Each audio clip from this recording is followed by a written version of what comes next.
Hey everybody, welcome to the bonus round right here on GameTrailers.com, and this month it's a special edition behind the design of course, one of the biggest games this year, probably the biggest game, Call of Duty Black Ops 2. I'm inside Treyarch right now with the team, and over the next 4 weeks we're going to take you behind the scenes to learn about what went into making the most ambitious Call of Duty yet. And let me introduce our panelists. We're starting with, of course, studio head Mark Lamia. Been on the show many times, but it's I think the first time you've been on the bonus round. Yeah, it is the first time on bonus round. Thanks for having me. Yeah, thanks for inviting us in. We've got Director of Online Dan Bunting. Dan, you of course have been working with David Vonderhaar on all things multiplayer, and you give us some top secret info on what you guys are doing here, right? And finally, we've got Jimmy, who is the design director for Zombies, which was just recently revealed, the brand new Zombies mode, your most ambitious Zombies yet. And you're finally going to tell us something about it? I think we're going to say some things, yes. Say some things. All right. Well, we look forward to learning more about Zombies.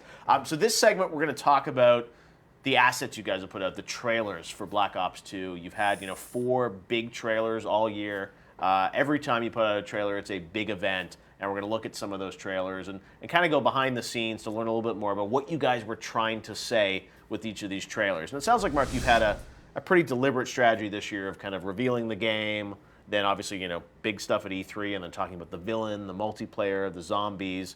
But one new thing this year was that villain reveal trailer. And I think that speaks to the fact that you guys really did want to talk a lot about the story of this game. Yeah. The stories was really important to us in this development. It was one of the original goals that we had.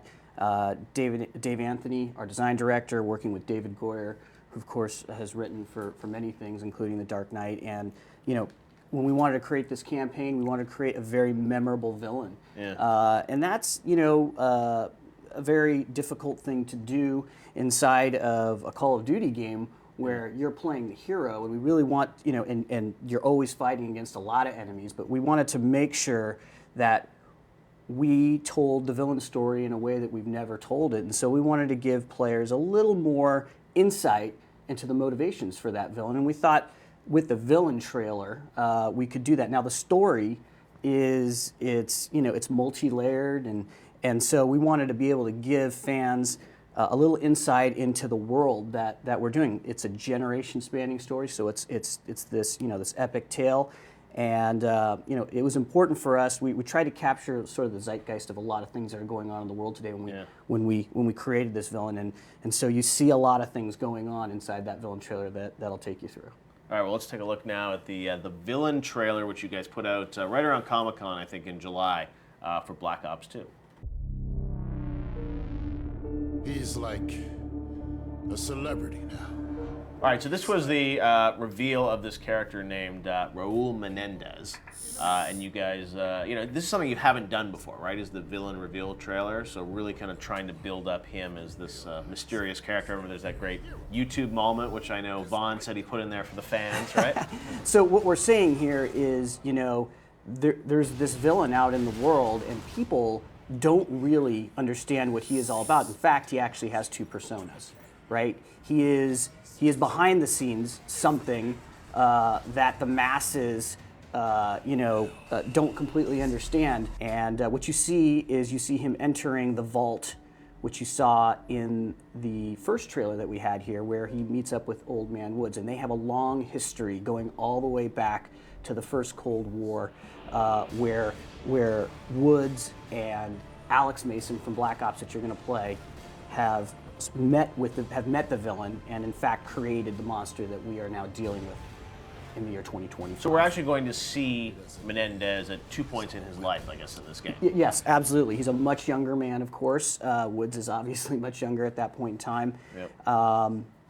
And the Admiral. Do we see him back in the day though here, or we only sort of see him in the vault there, right? No, you see him back in the day as a younger man, and you will see him. But in this trailer, I think we only see him in the vault, right? So you've kept sort of the younger Menendez a secret? That's correct. You haven't seen the younger Menendez yet. You haven't seen the younger Menendez.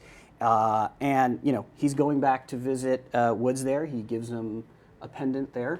which has some significance in the story and some meaning to Menendez. And they've known each other, it sounds like, back in the day, and now they meet up again. Right? They've known each other. They've been fighting each other for a very long time, so to speak. They were young in that boys, respect, right? yeah. So he's clearly re-entered his life here, Yeah. and he's clearly he's sending Woods a message saying, everything is now about to change again. So when you were thinking about this, I mean, I'm sure there are a lot of cooks in the kitchen, but for the reveal of the game, how many iterations did you guys go through to get to this announcement? What we did is, we went through many iterations. We wanted to communicate that the future is here. Right. We wanted to show people a lot of the great new technology and new gameplay mechanics. That was really super important. We wanted to give them a sense for a little bit of both, that there would be some past and that there was some future, because it is a time-spanning narrative inside that campaign, sort of the grand nature of that. Variety of weaponry, variety of gameplay, variety of settings. In the campaign, every level is a different setting. And so we really wanted to be able to just give people a sense for the scope and just sort of set the table for the rest of the year for everyone. But no teases of zombies, really, although you did have that poster, Jimmy, that came out on the back of the pre-order, right? The tease zombies was coming back. Yeah, we were really excited about that poster. The fact that we're one whole side of a reveal poster, and people got a really early look to zombies, which was new for us, and definitely got our fire lit to get things done. All right, hold that thought, guys. We're going to be right back on the bonus round here at Treyarch.